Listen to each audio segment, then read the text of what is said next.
Bismillahirrahmanirrahim. Assalamualaikum warahmatullahi wabarakatuh.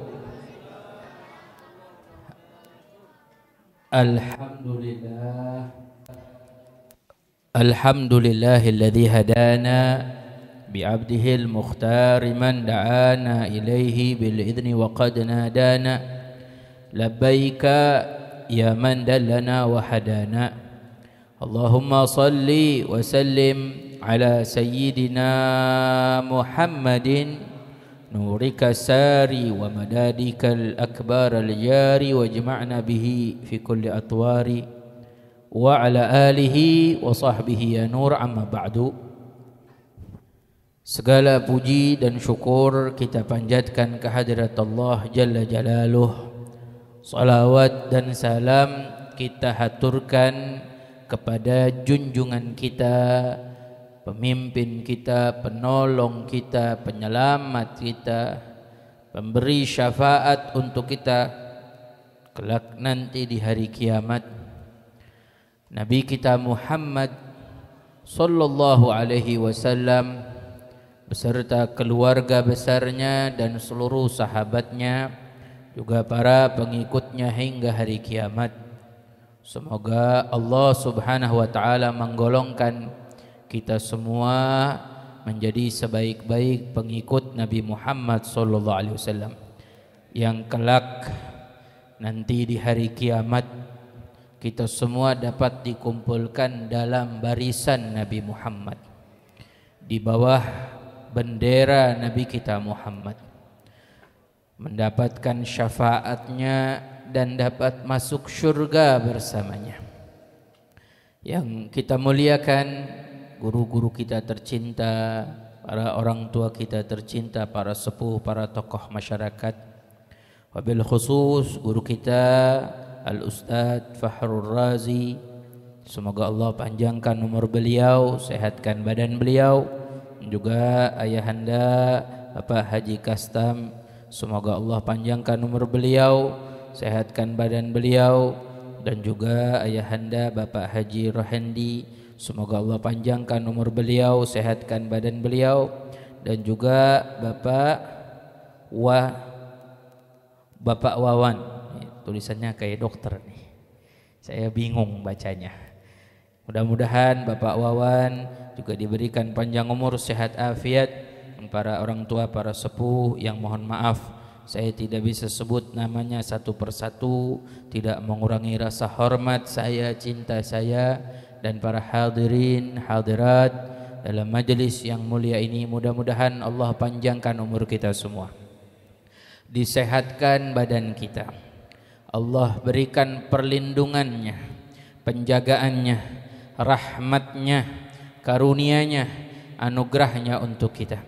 Kita dijauhi dari segala hal yang buruk dunia akhirat, diselamatkan dari segala hal yang buruk dunia akhirat, jauhi dari bala, dari musibah, dari wabah, dengan keberkahan Nabi kita Muhammad sallallahu alaihi wasallam. Alhamdulillah, dengan penuh bahagia, rasa syukur kita kepada Allah, di mana malam hari ini kita bisa berkumpul bersama-sama berzikir kepada Allah, bersolawat kepada kekasih Allah Nabi kita Muhammad, mengundang rahmat Allah, meraih anugerah Allah. Satu salawat yang tadi kita baca, Maula ya salli wa sallim, satu salawat yang hadir banyak, menjadikan kita mendapatkan dari satu salawat yang terucap 10 rahmat Allah. Berarti berapa banyak yang turun malam ini? Begitu luas rahmat Allah. Seakan-akan kita dengan pembacaan qasidah burdah yang isinya adalah salawat kepada Nabi, kita tenggelam di dalam rahmat Allah tanpa kita sadari, tanpa kita ketahui. Kalau kita bisa menyadari, mengetahui atau melihat dari itu semua, tatkala majlis ini akan dipenuhi sampai semua orang pun akan keluar dari rumahnya untuk kumpul di tempat ini. Namun Allah ingin mengetes siapa orang-orang yang tulus, ikhlas, karena Allah, menginginkan Allah, mengharapkan ridha Allah subhanahu wa ta'ala, Mudah-mudahan Allah Subhanahu wa taala istiqamahkan kita di dalam majelis yang mulia ini, dalam pembacaan burdah yang mulia ini. Dan luar biasa, pas banget. Apa pasnya? Ini qasidah burdah dibacakan di malam seperti ini dengan keadaan kita yang sekarang. Sebab qasidah burdah ini dikarang oleh Abi Abdullah Al-Busiri, di mana beliau ini tadinya adalah seorang yang lumpuh, disebut dalam bahasa Arab punya penyakit syalal, lumpuh badannya. Beliau ini penulis syair. Suatu hari dia punya niat untuk menuliskan syair pujian untuk Rasulullah. Dia berniat minta kepada Allah dengan keberkahan Rasulullah agar penyakit yang dideritanya diberi kesembuhan oleh Allah. Maka dituliskanlah qasidah burdah. Dulunya disebut Al-Bur'ah. Ya, disebutnya Al-Bur'ah. Di mana qasidah ini dituliskan oleh beliau, subhanallah, ketika dalam tulisan syair pujian untuk Rasulullah sampai pada kalimat famablagu ilmin annahu basyarun wa annahu, ketika famablagu ilmin annahu basyarun, berhenti. Berhentinya kenapa? Ketika dia menulis hal tersebut, tenggelam dia di dalam pujian kepada Rasulullah dengan menyebutkan sampai dalam keilmuan, ilmu pengetahuan bahwa Rasulullah sallallahu alaihi wasallam manusia yang paling mulia, annahu basyarun. Berhenti dia. Nah, ketika berhenti, di dalam riwayat ditaruh penanya dan dia beristirahat di malam tersebut. Nah, ini kita tahu sejarah daripada qasidah burdah. Mungkin dalam pembacaan burdah pernah diceritakan, saya kembali mengingatkan. Ketika dituliskan dia istirahat, berhenti, dia tertidur, mimpi dijumpai oleh Rasulullah. Rasulullah mengatakan, izinkan aku ya Aba Abdullah untuk meneruskan syair ini. Bait ini aku yang tuliskan. Sebab dia udah sampai pada batas bahwa Rasulullah manusia yang paling mulia. Tapi ditambahkan lagi, bukan hanya manusia yang mulia Rasulullah. Famablagu ilmin annahu basyarun wa annahu khairu khalqillahi kullihim. Bukan hanya sekedar yang paling mulia dari manusia, tapi Rasulullah adalah makhluk yang paling mulia. Jadi bukan hanya manusia yang mulia, tapi makhluk yang paling mulia, lebih mulia dari apapun. Maka di dalam mimpi tersebut diberikanlah burdah, kalau kita bilangnya selimut.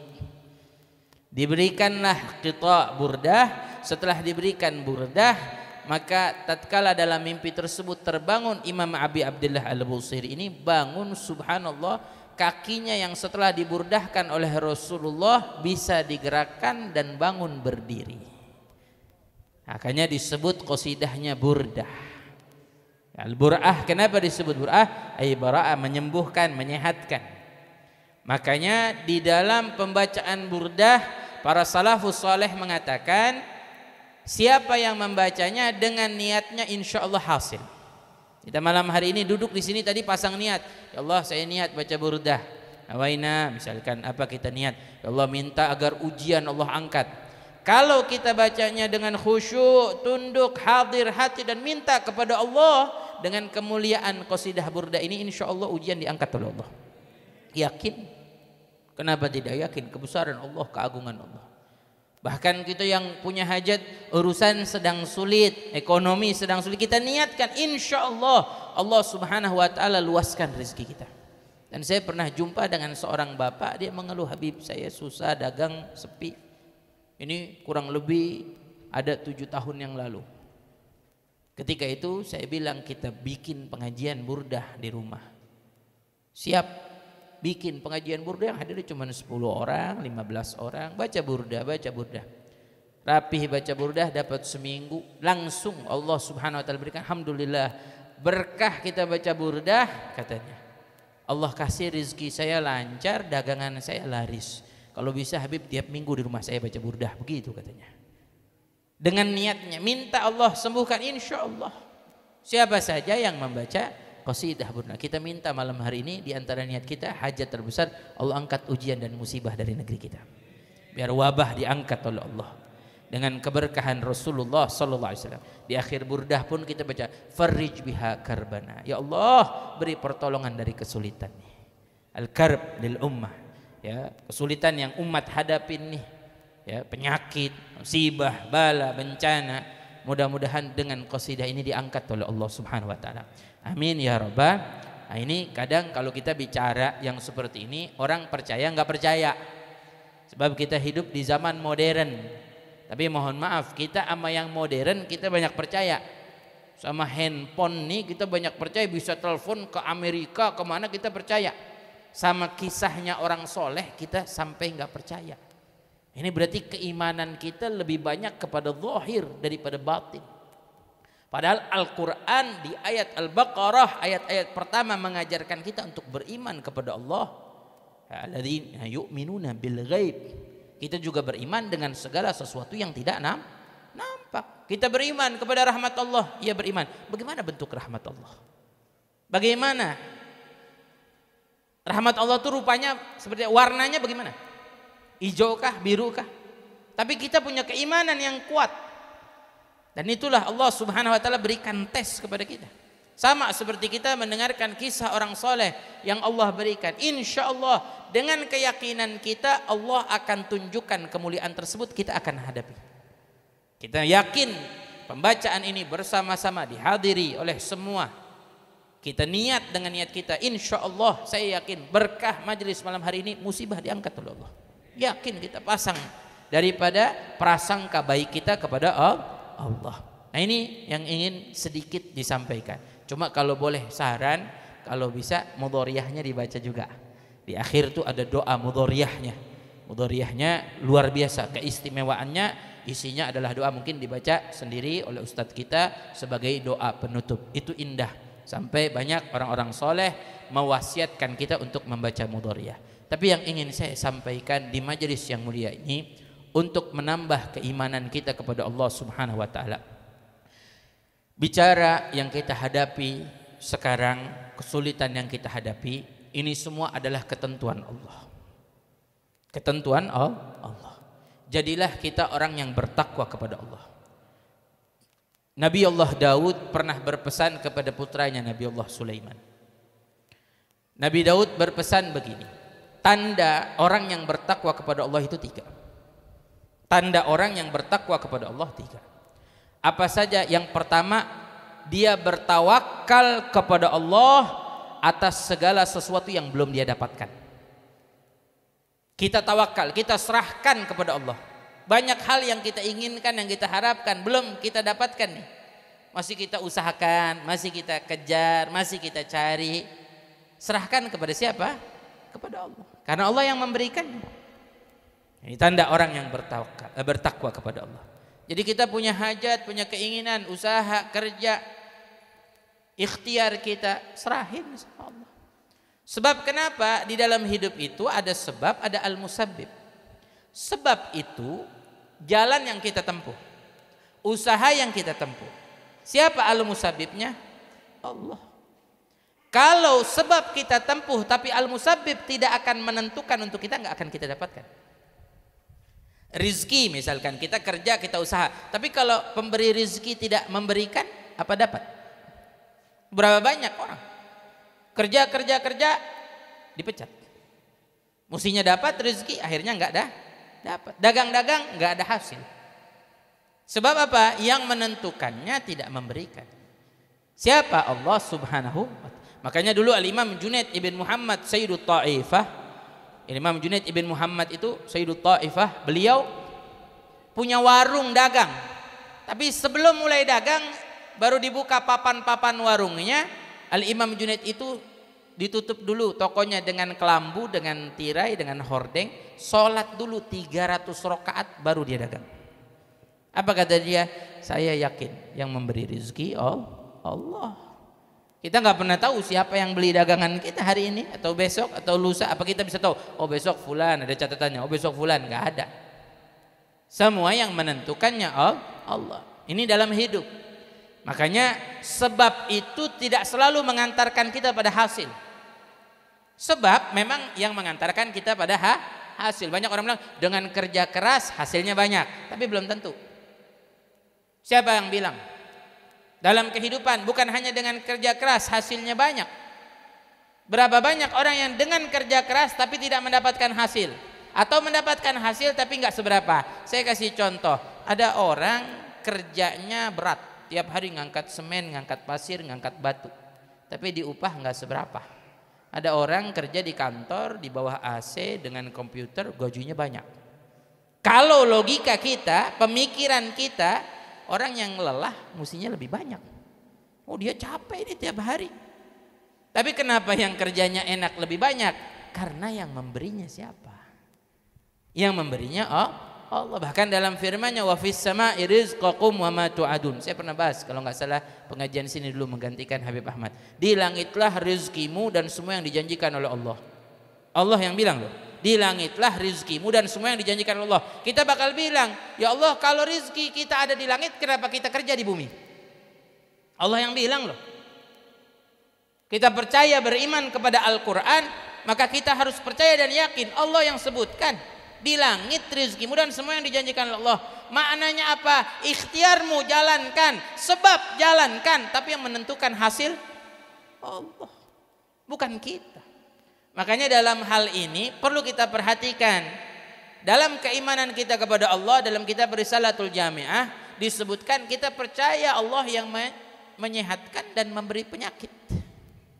Jadi masalah yang ramai ini tentang corona, semua ketentuan Allah. Yang meninggal dengan corona udah ajalnya. Kenapa ajal jadi berubah gara-gara corona? Oh, sekarang bukan disebut meninggal, kenapa? Corona, bukan ajal. Dulu orang kita kan nanya, kenapa meninggal? Ajal dah. Ya ajal, Allah yang menentukan. Ya mohon maaf, dengan virus atau bukan dengan virus, waktunya mati kita pasti mati. Dengan virus atau bukan dengan virus, waktunya Allah tentukan mati, kita mati. Tapi kalau Allah belum menentukan kematian, kita tidak akan mati. Jangan khawatir. Semua ketentuan Allah.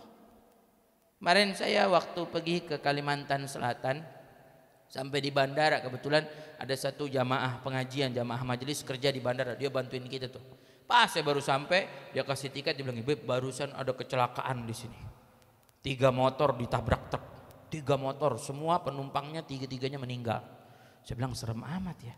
Itu jangan-jangan langsung saya renungin, mungkin dia lari dari corona ketabraknya truk. Saya bilang, emang jadwal matinya dia di situ. Ketentuan meninggalnya memang di situ. Siapa yang bisa nentuin? Siapa yang bisa tahu kematian kita? Gak ada. Kita nggak bisa tahu loh. Semua kita pasti kullu nafsin dha'iqatul maut. Jadi jangan seakan-akan kita tuh tidak dibayangkan dengan kematian. Dah ente di rumah aja 14 hari atau 30 hari nggak mati-mati. Lah terus kalau memang waktunya mati, mati. Berapa banyak orang yang bukan karena corona yang meninggal, jadwalnya meninggal. Makanya sebab itu tidak mengantarkan pada hasil. Saya kasih contoh lagi. Kayak kita lihat bungkus rokok. Bukannya saya nyuruh rokok ya. Saya punya kakek Habib Utsman, di dalam fatwanya rokok haram.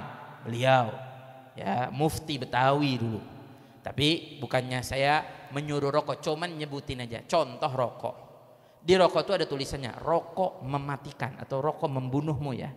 Bahkan sampai dokter bilang katanya yang meninggal karena rokok sama meninggal karena corona banyakkan karena rokok. Mohon maaf, yang ngerokok hati-hati. Ya kan kita bilang gitu, hati-hati ngerokok. Ini rokok membunuhmu, rokok mematikanmu. Itu sebab. Jangan lupa itu sebab. Tiba-tiba ada kakek-kakek umur 95 tahun masih ngerokok. Dia bilang, "Bib, saya alhamdulillah 95 tahun ngerokok enggak mati-mati." Ada anak muda umur 20 tahun nggak ngerokok, mati ketabrak dia. Ya waktunya mati. Artinya apa? Sebab itu tidak selalu mengantarkan pada hasil. Kita cuma jalanin. Selebihnya tawakal kepada Allah. Sama kayak kita nih, pakai masker, jaga jarak, ya mungkin berwudu. Kalau orang kita suruh cuci tangan, mohon maaf, kalau saya suruh jangan cuci tangan aja, cuci tangan, wudu pak, wudu bu, wudu tuh semuanya. Masuk air ke hidung, masuk air ke mulut, kita kumur-kumur. Kita basuh telinga kita. Kita cuci muka sampai selah-selah mata kita basuh. Insya Allah kita dapat perlindungan Allah Subhanahu wa ta'ala. Makanya kalau bisa jamaah pengajian sebelum ngaji bukan hanya disuruh cuci tangan, jangan lupa wudu. Kalau bisa batal, wudu lagi. Makanya subhanallah, Islam tuh indah. Ngajarin kita ada namanya tajdidul wudu. Orang yang sudah wudu kalau mau sholat disunnahkan wudu lagi. Namanya memperbaharui wudu. Yang batal wudu disunnahkan wudu lagi. Namanya menjaga wudu. Sampai langkahnya Sayyidina Bilal terdengar di surganya Allah. Sebab apa? Sayyidina Bilal itu kalau batal wudu langsung wudu terus sholat 2 rakaat. Padahal Rasulullah belum melakukan tuh sholat 2 rakaat. Sayyidina Bilal yang melakukan. Pertama Sayyidina Bilal. Tapi apa? Dari amalan yang mulia itu sampai terdengar langkahnya di surganya Allah oleh Nabi kita Muhammad. Kan keindahan, wudu jaga. Ini kita jaga sebab supaya kita sehat, jaga imunitas tubuh. Kalau bisa makan yang bergizi, ya, minum madu, apalagi habatus sauda yang diajarkan, dawa likulli da, kata Rasulullah, obat dari segala penyakit. Ini ikhtiar kita, tapi yang menentukan siapa? Hasilnya Allah. Yang melindungi kita siapa? Allah. Makanya kita berserah diri kepada Allah, bertawakal kepada Allah Subhanahu wa taala. Kalau bicara mati, pasti mati. Saya pikir mic meledak. Kalau bicara mati pasti Dulu ada sahabat Nabi namanya Sayyidina Khalid ibn al-Walid. Siapa yang gak kenal? Pahlawan perang. Sampai beliau pernah mengatakan, ini hadartu mi'atu ma'rakah. Saya hadir 100 perang bersama Rasulullah. Di antaranya bersama Rasulullah, 100 perang. Tapi dia dapat julukan khusus dari Rasulullah. Apa julukannya? Saifullah, pedangnya Allah. Kira-kira masuk gak ke akal kita ada yang bisa mematahkan pedangnya Allah? Meninggal dunia di mana Sayyidina Khalid? Di atas tempat tidur, Pak, sakit. Bukan dalam perang, padahal hadir 100 perang. Kalau kita bilang, wah mujur banget, 100 perang nggak meninggal. Sampai dia pernah berdoa, ini atamanna amutu syahidan. Saya rindu, kepengen meninggal syahid dalam perang, tapi Allah nggak berikan. Meninggalnya di atas tempat tidur. Waktu dimandikan jenazahnya itu ada bekas 70 tusukan. Nggak mati-mati itu, Pak. 70 tusukan.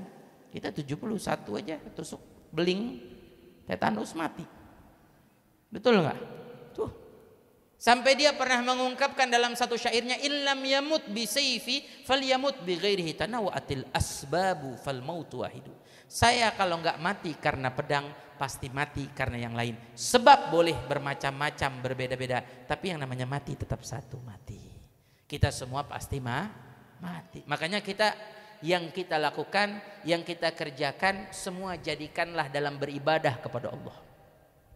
Kita ngaji jadi ibadah, kita sholat jadi ibadah, berkeluarga jadi ibadah, punya anak jadikan ibadah, kerja jadikan ibadah, kita mencari nafkah yang halal buat keluarga kita. Punya anak, kita didik anak kita supaya anak kita akhlaknya baik, jadi ibadah. Belum punya anak, sabar menghadapi itu semua, jadi ibadah. Punya istri, punya suami, jadi ibadah. Berkhidmat, jadi ibadah. Semua jadi ibadah. Supaya apa? Supaya hidup kita di dunia ini punya makna, sehingga nanti kita selamat di akhirat. Sebab mohon maaf, kita hidup di dunia sebentar.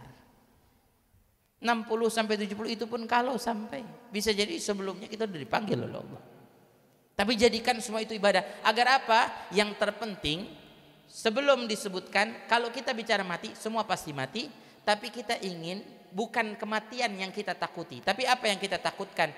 Pertama, apa yang kita bawa mati? Dosa kita, kesalahan kita. Tapi kalau kita ibadah, kita tinggalkan dosa, insya Allah kematian kita menjadi kematian yang baik. Nah, ini yang kedua yang kita harapkan, mati dalam keadaan husnul tuh kita harapkan. Doanya orang soleh. Saya kemarin dari Pontianak, saya ketemu sama Hubabah Anisa Al-Haddad. Beliau seorang perempuan yang soleh, umurnya 104. Umurnya 104, subhanallah. Dia sampai bilang, Bib, saya minta doa. Saya bilang, saya dulu minta doa. Ya, habis didoai, tapi saya minta doa. Saya minta doa satu, apa? Biar saya meninggal dunia husnul khotimah. 104. Luar biasa, Allah berikan umurnya panjang. Ya, minta husnul khotimah. Saya pengen malaikat Israel datang sama saya, jangan langsung, salam dulu, yang enak dulu gitu katanya. Sampai dia ngomong begitu, doain saya itu aja. Luar biasa, Allah berikan panjang umur. Amalannya hebat, umurnya luar biasa, Allah berikan panjang, berkah. Doanya insya Allah menjadi doa yang diijabah oleh Allah Subhanahu wa ta'ala. Karena setiap waktu, setiap saat mempersiapkan diri. Sama kayak kita tiap hari juga kita mempersiapkan diri kepada kematian. Yang lari dari kematian, qul innal mautal ladzi tafiruna minhu fa innahu mulaqikum. Katakanlah, kematian yang kalian lari darinya itu semua akan menjumpai kalian. Walau kita lari, kematian pasti dah datang. Makanya tawakallah kepada Allah. Contohnya seperti apa? Seperti kita mau tidur. Makanya Rasulullah ajarkan kita satu doa. Biasanya kita baca doa bismika Allahumma ahya bismika amut. Kita doanya begitu. Tapi ada lagi doa Rasulullah ditambahkan. Kata Rasulullah dalam Sahih Bukhari, Sahih Muslim, kalau kalian ingin tidur, kalau kalian ingin mendatangi tempat tidur, pertama berwudu. Sunnah sebelum tidur wudu. Setelah wudu, rebahlah nyamping kanan, usahakan menghadap ke kiblat. Terus baca doa, apa doanya? Doanya Allahumma inni aslamtu wajhi ilaik. Ya Allah, sesungguhnya saya menyerahkan jiwa saya padamu.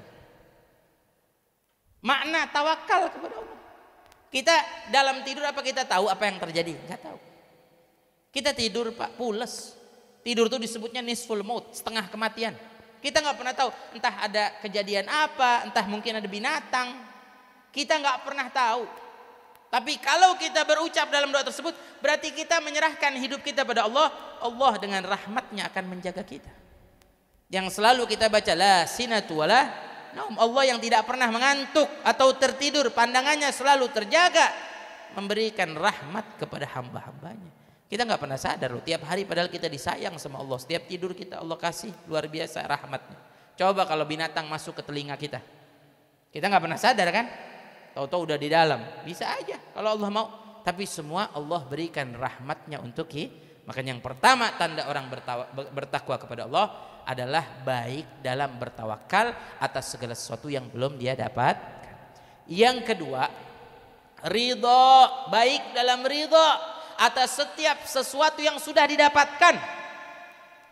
Tanda orang bertakwa kepada Allah, dia selalu ridho dengan ketentuan Allah. Allah kasih begini, alhamdulillah ya Allah, saya ridho. Makanya kita dianjurkan baca doa oleh Rasulullah setiap pagi dan sore. Raditu billahi rabban wa bil islami dinan wa bi Muhammadin nabiyya wa rasulah. Pagi 3, sore 3. Dalam hadis Nabi mengatakan, siapa orang membaca itu doa di pagi 3, di sore 3, maka haknya Allah untuk memberikan ridho padanya. Jadi kita baca tuh, saya ridho ya Allah dengan ketentuan. Dikasih senang, ridho. Dikasih sulit, ridho. Dikasih ujian, ridho. Dikasih penyakit, ridho. Kita nggak seberapa ujian kita dibandingkan ujiannya Nabi Muhammad. Kita nggak seberapa. Orang yang punya ujian nggak seberapa. Kalau kita baca kisah orang-orang soleh, ada orang soleh nggak punya tangan, nggak punya kaki, nggak bisa ngelihat, kena penyakit kusta. Kalau ditanya ridho, saya ridho sama Allah. Allah udah ciptain saya, masih ninggalin 2 apa? Ada mulut saya bisa berzikir, ada hati saya bisa bersyukur. Artinya dia ridho atas segala sesuatu yang ditentukan Allah, artinya yang kita dapatkan. Yang ketiga, yang terakhir, baik dalam sabar. Baik dalam sabar atas semua yang meninggalkan kita. Semua yang tertinggal dari kita, kita sabar. Allah kasih kita kehilangan sesuatu, sabar. Apalagi kalau kita kehilangan orang yang kita cinta, sabar. Kuncinya sabar. Sampai kemarin saya jumpa dengan Hubaba Anissa itu berpesan apa? Saya punya saudara suaminya meninggal. Saya cuma pesan satu, sabar. Sabar. Ketentuan Allah. Jangan sampai kita nggak sabar. Dengan kesabaran tersebut kita akan mendapatkan hal yang agung. Memang orang bilang sabar itu berat. Iya berat, pahalanya surga. Wasabru thawabuhul jannah. Kata Rasulullah, sabar itu pahalanya surga. Lah kalau nggak berat, pahalanya kipas angin doang.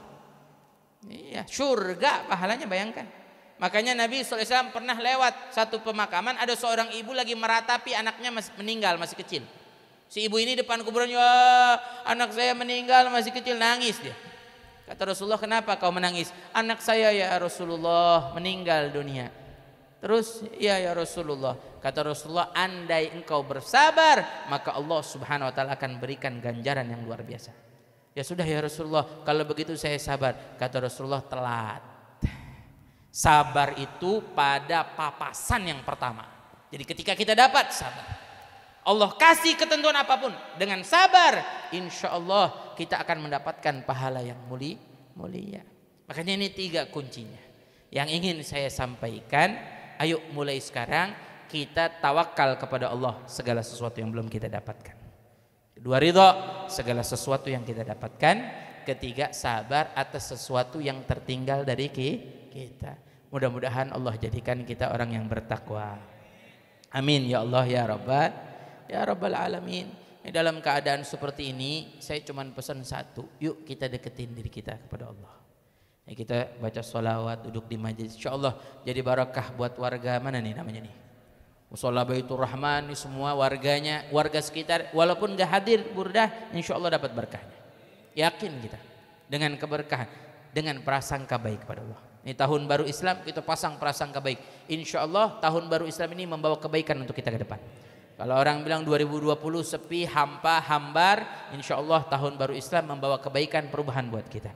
Mudah-mudahan Allah rubah keadaan kita menjadi sebaik-baiknya keadaan. Amin ya Rabbal alamin. Dekatkan hubungan kita kepada Allah. Sambung.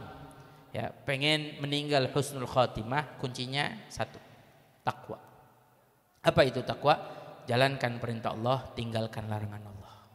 Kalau kita jalankan perintah Allah, salat 5 waktu jangan ditinggal. Tinggalkan larangan Allah, maksiat jangan dilakukan. Sekarang berapa banyak orang senang dengan maksiat. Seakan-akan lumrah, sampai di media sosial itu lumrah orang bermaksiat, buka auratnya.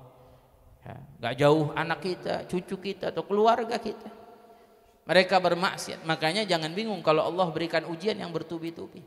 Sebab makin banyak orang yang bermaksiat kepada Allah. Makanya mulai sekarang kalau kita ingin meraih wafat dalam keadaan husnul khatimah, jalankan perintah Allah, tinggalkan larangan Allah. Ini kuncinya. Ketika kita menjalankan perintah Allah, kita meninggal dunia dalam keadaan husnul khatimah. Ketika kita meninggalkan larangan Allah, kita meninggal dunia dalam keadaan husnul khatimah. Makanya saya lagi ceramah sengaja saya panjangin. Nah, insyaallah mudah-mudahan ini pengajian amalan yang baik. Kali malaikat Israel lewat, saya dicabutkan meninggal. Insyaallah husnul khatimah. Makanya minta maaf dipanjangin ya. Jadi Ustadz kalau ngaji dipanjangin gak apa-apa, jamaah kalau ngaji gak apa-apa. Saya kemarin mohon maaf, masjid ditutup itu sedikit protes. Kenapa Jumatan ditutup? Kita itu kalau punya masalah cari solusi. Punya masalah cari solusi. Sekarang ada solusi. Walaupun sholat suruh jarak-jarak, gak apa-apa, yang penting kita sholat Jumat. Jangan sampai kita punya masalah, kita punya ujian, bukan lari sama Allah, mau lari sama siapa? Bukan minta pertolongan Allah, mau minta pertolongan siapa? Siapa yang bisa nolongin kita? Nggak ada. Di virus corona apa yang bisa nolongin kita?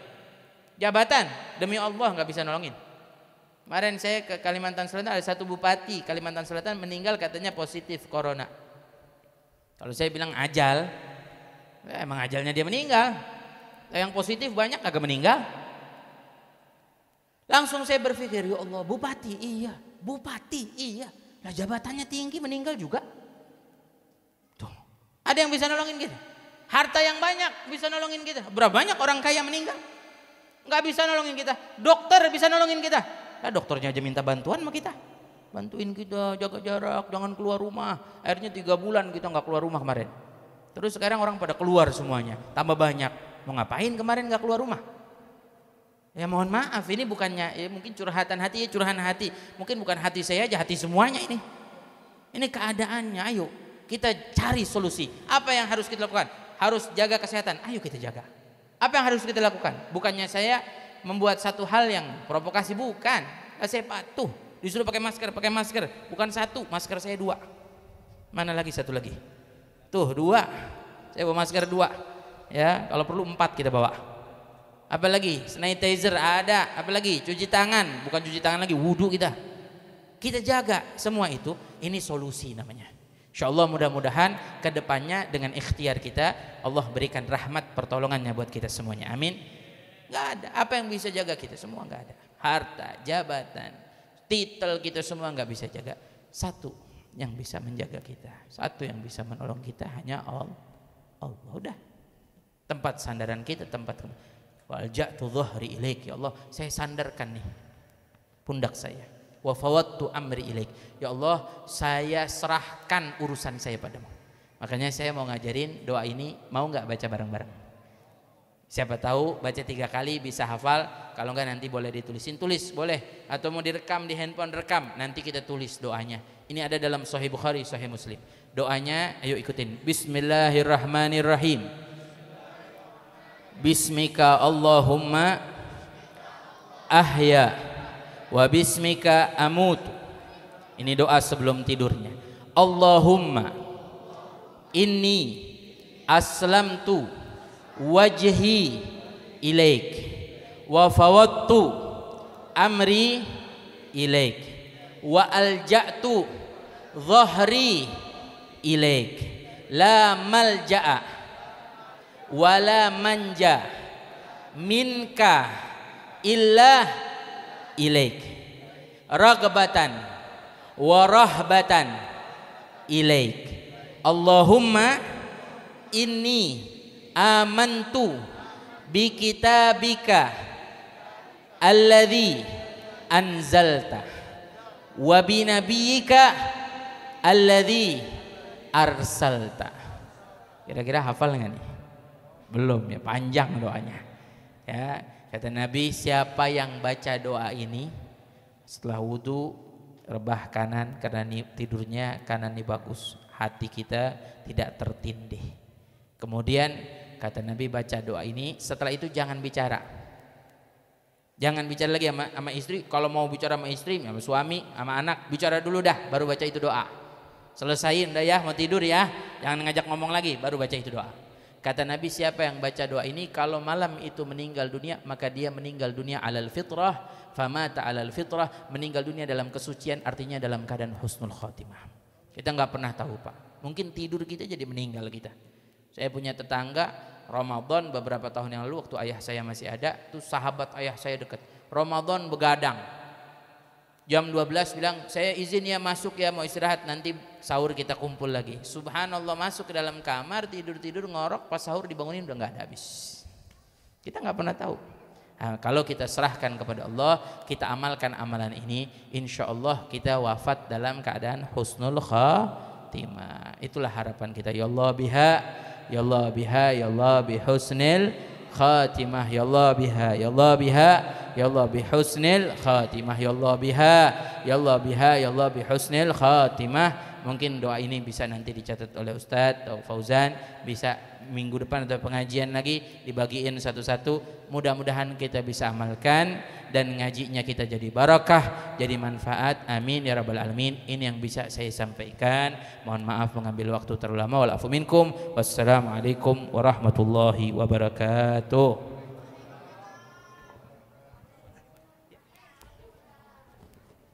Terima kasih sama-sama kita ucapkan kepada guru kita Al-Habib Muhammad Bagir bin Yahya yang telah menyampaikan nasihat agamanya. Mudah-mudahan dapat kita amalkan untuk kehidupan kita sehari-hari. Terutama kita ingatkan kepada diri kita, istri, anak-anak kita tentang takwa kepada Allah. Kita serukan untuk menjalankan semua apa yang diperintahkan oleh Allah dan menjauhkan larangan-larangan Allah Subhanahu wa taala. Hadirin jamaah sekalian, marilah majlis muda ini kita tutup dengan pembacaan doa. Nanti kita sama-sama sholat isya berjamaah, lalu kita bikin sab bertiga-tiga, kita santapan jasmani. Untuk itu kepada guru kita Al-Ustadz Haji Sidik Fatoni untuk membacakan doa.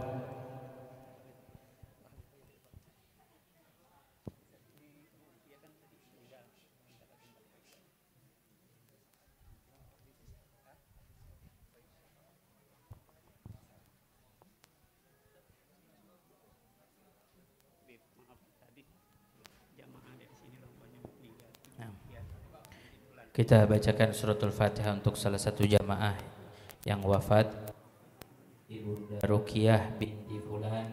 Mudah-mudahan Allah Subhanahu wa taala ampuni segala kesalahannya, Allah gantikan dengan pahala dan kebaikan, Allah jadikan kuburnya kelak taman syurganya Allah, dan Allah Subhanahu wa taala angkat derajatnya senantiasa dirahmati oleh Allah dan dikumpulkan di syurga bersama Rasulullah SAW. Dan kita niatkan juga untuk orang tua kita yang telah meninggalkan kita, diampuni dosa dan kesalahannya, dirahmati oleh Allah, jadikan kubur mereka taman syurganya Allah. dan dikumpulkan di surga bersama Rasulullah ala kulli niyatin salihah anallahu yataghashahu birrahmah wal maghfirah wa yaskinuhumul jannah wa ila hadratin nabi Muhammad sallallahu alaihi wasallam bi sirril Fatihah. A'udzu billahi minasyaitonir rajim. Bismillahirrahmanirrahim. Alhamdulillahirabbil alamin. Arrahmanir rahim maliki yaumiddin. Iyyaka na'budu wa iyyaka nasta'in. Ihdinas siratal mustaqim. Awzi'na nashkura ni'mataka allati an'amta 'alaina. Ya farijal ham, ya kashifal gham, ya man li abdihi yaghfir wa yarham. Ya ilahana, ya farijal ham, ya kashifal gham, ya man li abdihi yaghfir wa yarham. Ya al-bala wa syafa'ah, kullu qurbah tanjali bikum ya ahlil wilayah, kullu hajah tanqdi ya rabbihim wa bi alihim ajil binasri wa bil faraji rabbi fanfa'na bi barakatihim wahdinal husna bi hurmatihim wa amitna fi tariqatihim wa mu'afatin minal fitani wa ya dafi al-bala ya Allah wa ya dafi al-bala ya Rahman wa ya dafi al-bala ya Rahim wa ya dafi al-bala ya Allah wa ya dafi al-bala ya Rahman wa ya dafi al-bala ya Rahim wa ya dafi al-bala ya Allah wa ya dafi al-bala ya Rahman wa ya dafi al-bala ya Rahim. Ya latifan bi khalqih, ya aliman bi khalqih, ya khabiran bi khalqih, ultuf bina. Ya latif, ya alim, ya khabir, ya latifan lam yazal, ultuf bina fima nazal. Innak latifun lam tazal, ultuf bina wal muslimin. Wa sallallahu ala sayyidina Muhammadin wa ala alihi wa sahbihi wa sallam. Walhamdulillahi rabbil alamin. Taqabbal.